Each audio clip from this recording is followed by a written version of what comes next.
શેઠ આમ દીકરીને રમાડતા રમાડતા ઉદાસ થઈ ગઈ. અને તમે છેલ્લા ઘણા દિવસથી કંપનીની ઓફિસે પણ નથી ગયા. તમે આમ ઓફિસે નહીં જાઓ તો કંપનીનો વહીવટ ભાંગી પડશે. દેખો,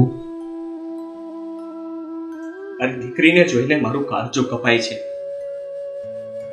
મને એની ચિંતા થયા કરે છે કે આ ફૂલ જેવા પાયોડાનું શું થશે. એની માં તો એને જન્મ આપીને સ્વર્ગવાસ થઈ ગઈ, પણ મારી દીકરીનું શું? એના માથેથી તો માની મમતા છીનવાઈ ગઈ. એની માં વગર એની સંભાળ કોણ રાખશે? શેઠ, આ બધા તો નસીબના ખેલ છે. ભગવાન બધાને આ વાતથી વંચિત તો રાખે જ છે. ભગવાને બેનબાને ભગવાન ઘરમાં જન્મ આપ્યો, પણ એમના માથે તેની માની મમતા લઈ લીધી. પણ શેઠ, તમે ચિંતા નહીં કરતા. આપણે બંને સાથે મળીને બેનબાને લાડકોડથી ઉછેરશું. એમને માની ખોટની વર્તાવા દઈએ. એક કુમળા છોડને ઉગવા માટે સૂર્યનો પ્રકાશ જોઈએ, પણ રઘુ, સૌથી પહેલા તો એને ધરતીનો ખોળો જોઈએ. આપણે રોશનીને મોટી તો કરી શકીએ, પણ એની માની જેમ તો નહીં જ. કારણ કે બાપ બાપ બની શકે, માં તો નહીં ને. તો પછી શેઠ, તમે જ કે આપણે શું કરશું? આ બેનબાને માનો છાયો આપવા માટે માત્ર બે જ રસ્તા છે. કાં તો તમે બીજા લગ્ન કરી લો, કાં તો તમે બેનબા માટે આયા રાખી લો, માળાની આયા.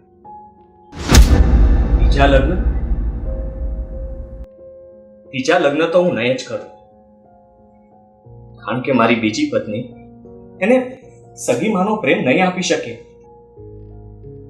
માટે જ હું મારી દીકરીને દુઃખી થવા દેવા નથી માંગતો. રઘુ, એના કરતા તો રોશની માટે આયા રાખી લેવી સારી. હા તો શેઠ, જલ્દી કરો. તમે આજે જ છાપામાં ખબર આપી દો, એટલે એક બે દિવસમાં આયા મળી જશે. તે રસ્તો સુજાડીને મારા મનનો બોજ હળવો કર્યો. પણ રઘુ, મેં છાપામાં જાહેરાત કાલે જ આપી દીધી હતી, અને હવે તું આનું ધ્યાન રાખ. હું ઓફિસ જાઉં છું. હા શેઠ, તમે તમારે જાઓ ઓફિસ, હું બેનબાને રમાડું છું.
સારું ભાઈ, તમારો સામાન ન આપો તો કાંઈ નહીં, પણ હું આ પેપર મેળવી શકું?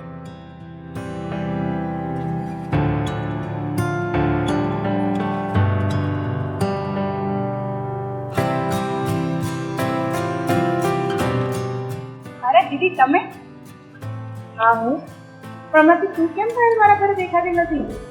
અરે દીદી, તને તો ખબર જ છે ને કે મારી દ્રષ્ટિ મારા વગર રહેતી જ નથી. અત્યારે એને હૃદયની હિંચકાવે છે. ખુશી હતી ને તો મને એમ થયું કે ચાલો થોડું કરિયાણું લેતી આવું, અને હજુ એ દ્રષ્ટિ નાની છે, એ મોટી થશે ને પછી હું તારા ઘરે લઈને આવું. અરે પાયલ, એ શિશુ ક્યાં ભગવાને મારા મનમાં બેઠા? અરે દીદી, તું ચિંતા નહીં કર. ભગવાને કોઈ ને કોઈ રસ્તો તારા માટે પણ ગોઠવ્યો જ છે. તારું ચાલ, હવે મારે ઉતાવળ છે. આથી દ્રષ્ટિ ઉઠી જશે.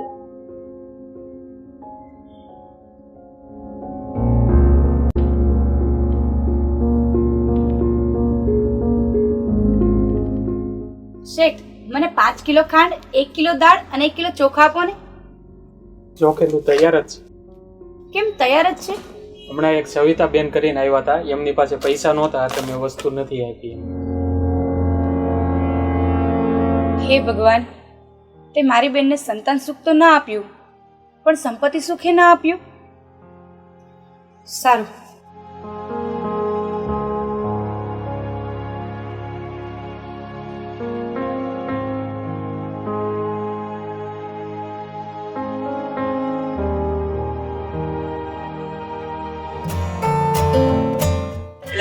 ખીલો દીકો શું કરે છે?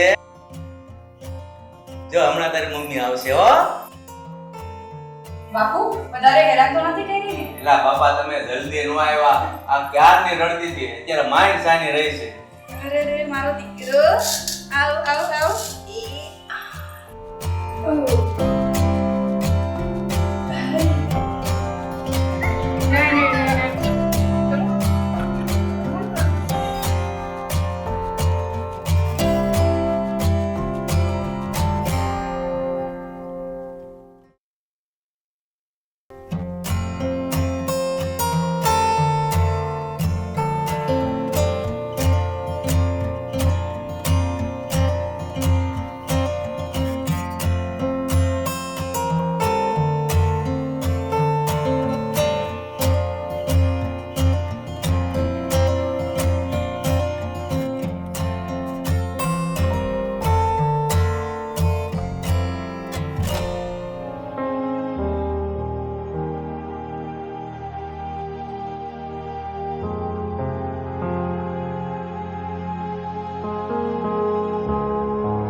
મીરા આવી ગઈ? મારી દવા લાવી કે નહીં? ના, દવા નથી લાવી. હમણાં હું બજારમાં ગઈ હતી કરિયાણું લેવા, પણ કરિયાણું તો નથી આપ્યું, પણ એક સારા સમાચાર લઈને આવી છું. દવા હમણાં હું લઈ આવું છું. આ મને પગે લકવો થઈ ગયો અને આખા ઘરની જવાબદારી તારી માથે આવી પડી.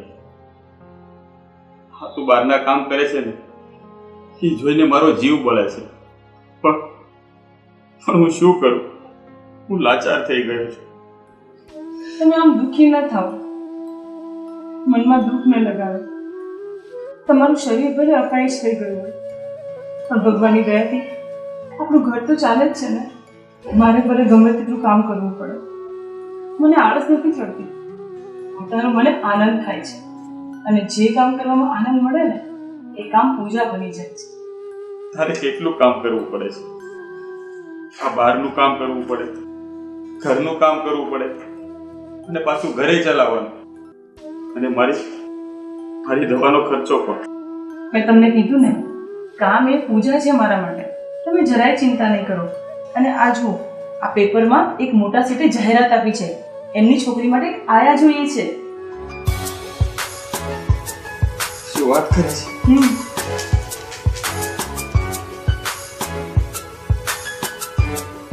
હા જો, હા તો બહુ સારું કામ છે, અને આમાં પગાર પણ સારો આપશે, 10,000 રૂપિયા. મીરા, જો આ નોકરી તને મળી જાય ને તો તારે બીજું કાંઈ કામ નહીં કરવું પડે. હા, તમારી વાત સાવ સાચી છે. જો મને આ નોકરી મળી છે ને તો આપણા ભાગ્ય જ ખુલી જશે, અને પછી તો ઘરમાં રૂપિયાની કોઈ તકલીફ જ નહીં પડે. મીરા, તું અત્યારે જ જા, એ શેઠને અત્યારે જ મળીએ. જો તારી પહેલા કોઈ બીજી સ્ત્રી ત્યાં પહોંચી જશે ને તો પાછી એ નોકરી એને મળી જશે. નસીબમાં હશે ને તો આ નોકરી ક્યાંય નહીં જાય. સારું, તો હું અત્યારે જ જાઉં છું, અને તમારી આવતા દવા અને શાકભાજી પણ લીધી આવીશ. હા, તું જા. હા.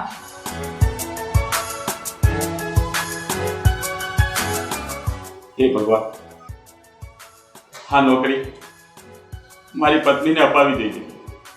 તારો ખૂબ ખૂબ આભાર ભગવાન, ખૂબ ખૂબ આભાર.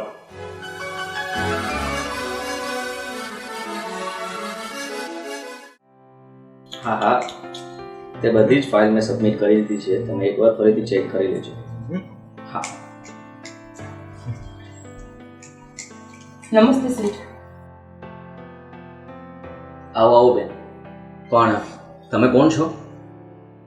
શેઠ, તમે પેપરમાં જાહેરાત આપી હતી કે તમારે એક આયાની જરૂર છે.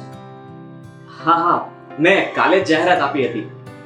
પણ તમે ક્યાં રહો છો અને તમારી ઓળખાણ? હું અહીંયા આગળની સોસાયટીમાં અંબિકામાં જ રહું છું. મારું નામ મીરા છે અને મેં જ્યાં જ્યાં કામ કર્યું છે ત્યાં તમે કહેશો એની ઓળખાણ હું આપી દઈશ. તમે ઘરમાં કોણ કોણ છો અને તમારે બાળકો? શેઠ, મારા લગ્નને 6 વર્ષ થયા છે. મારા નસીબમાં સંતાન સુખ નથી. મારે કોઈ બાળક નથી શેઠ. બેન, તમે મારી દીકરી રોશનીને ટાઈમ તો ફાળવી શકશો ને? એટલે કે ઘરમાંથી તમે ફ્રી થઈને સમય તો પૂરેપૂરો આપી શકશો ને? શેઠ, હું 12 કલાકનો ટાઈમ આપી શકું. મારા પતિ અપાઈ છે. સવારમાં અમને રસોઈ બનાવીને આવીશ, પછી મારે કોઈ જ કામ નથી. ઠીક છે, હું તમને 10,000 રૂપિયા પગાર આપીશ. અને હા, 2 ટાઈમ જમવાનું પણ. ઠીક છે શેઠ, તો તમે કહેશો ત્યારે હું આવી ગઈ. મીરાબેન, હું કહું છું કે આજથી જ, એટલે કે અત્યારથી જ નોકરીએ લાગી જાઓ. મારી દીકરી માની મમતા માટે તરસી રહી છે અને મને વિશ્વાસ છે કે તમે તમારા કામમાં સફળ નીવડશો. હા શેઠ, તમે જેમ કહેશો હું આજથી જ નોકરી પર લાગી જાઉં છું.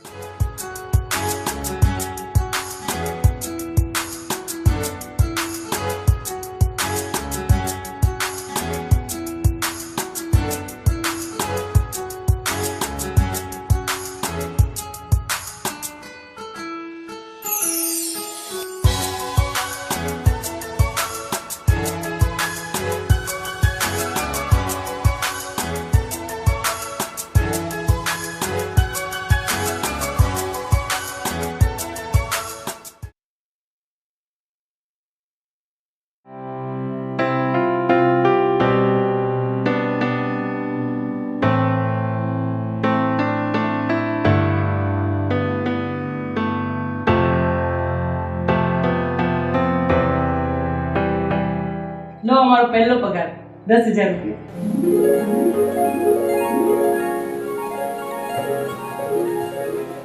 મીરા, આ તારા લીધે હું ઘણા સમય પછી આટલા પૈસા એક સાથે જોઈ શક્યો છું. ખરેખર હું ભાગ્યશાળી છું કે મને તારા જેવી પત્ની મળી. અરે ભાગ્યશાળી તો હું છું કે મને તમારા સેવા કરવાનો મોકો મળે છે. તારી વાત સાચી છે.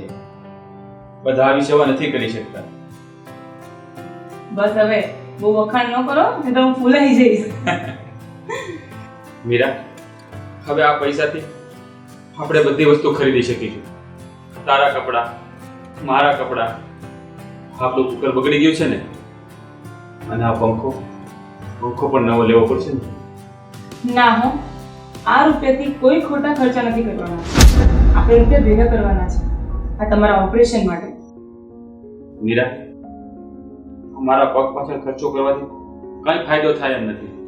તો પછી તું શા માટે ઓપરેશનનું વિચારે છે? તમે ભૂલી ગયા છો કે ડોક્ટરે આપણને શું કીધું હતું? આ તમારા પગની બ્લોકેજ નસ કાપીને સર્જરી કરવાથી તમે કમસે કમ ગોળી લઈને તો ચાલી જ શકશો. મીરા, ડોક્ટરે ભલે કહ્યું, પણ મારી પાછળ ખોટા રૂપિયા ના બગાડ. તું દિવસ રાત ધન તોડ મહેનત કરે છે, ત્યારે આપણે એટલા પૈસા પાડીએ છીએ. તમે હા પાડશો કે ના પાડશો, ઓપરેશન તો તમારું થઈને જ રહેશે. પણ મીરા, પણ કંઈ નહીં, મારે તમારું કઈ નથી સાંભળવું. તમે બેસો, હું રસોઈ કરી આવું. હાલો.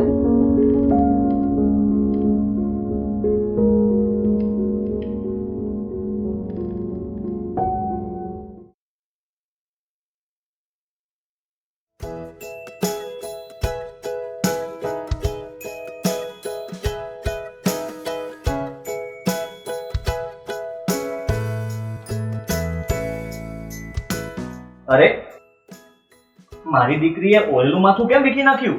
ના છૂટાવાળ કરીને બેઠી છો. અરે પપ્પા, તમને માથું ઓળવતા જ નથી આવડતું. એક ચોટી ઊંચે ને છો? સ્કૂલમાં બધા મારા દાંત કાઢે છે.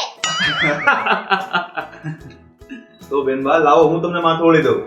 ના, તમે તો ઓળવતા જ નહીં રઘુ કાકા. તમે ચકલીના માળા જેવા માથું ઓળવો છો. તારી વાત સાચી છે દીકરા. આ રઘુને કંઈ આવડતું જ નથી. લાવ હું ફરીથી તને ઓળી દઉં અને આ વખતે મસ્ત ઓળી દઈશ. ના, તમે રહેવા દો. અમને મારા મમ્મી આવશે ને એ મને ઓળવી દેશે.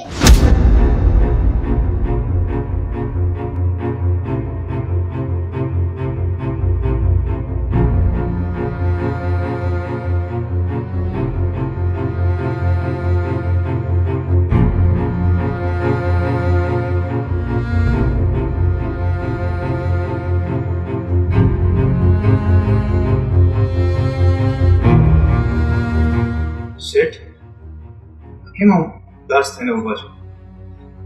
બેનબા અઢેલા થઈ ગયા એટલે? ના રઘુ, વાત કરવી એ તો બાળકનો હક છે. મને દુઃખ એ વાતનું નથી, પણ મને ચિંતા એ વાતની છે કે રોશની હવે મીરાને પોતાની માં સમજવા લાગી છે અને મીરા વગર એ ઘડીએ રહી નથી શકતી. તમારી વાત સાચી છે શેઠ.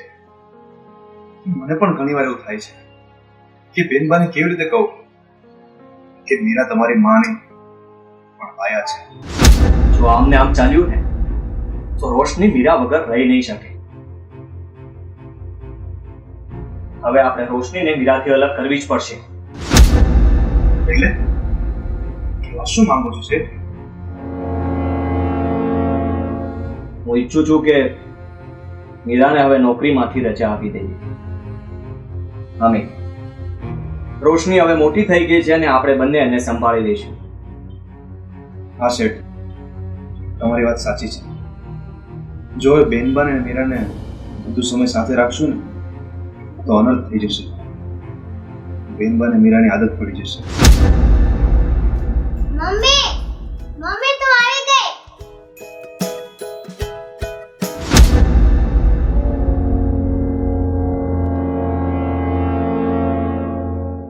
મમ્મી તને ખબર છે ને મારે સ્કૂલે જવાનું હોય.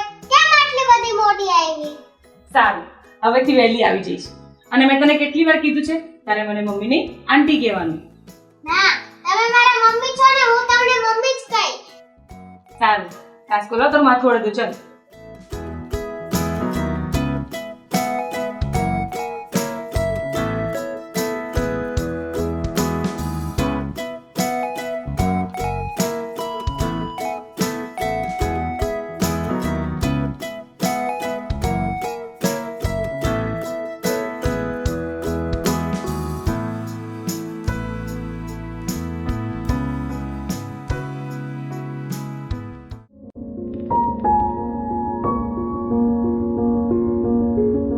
રોશની, હવે તું સૂઈ જા. મારે ઘરે જવાનું મોડું થાય છે. આમ ઘડિયાળમાં જો 9 વાગી ગયા છે. ના મમ્મી, આ આપણું જ ઘર છે. રોશની, આ ઘર તારું છે, મારું ઘર તો બીજે છે. નહીં મમ્મી, હું તને નહીં જવા દઉં. રોશની, છોડી દે એમનો હાથ. નહીં મમ્મી, હું તને નહીં જવા દઉં. રોશની, છોડી દે એમનો હાથ.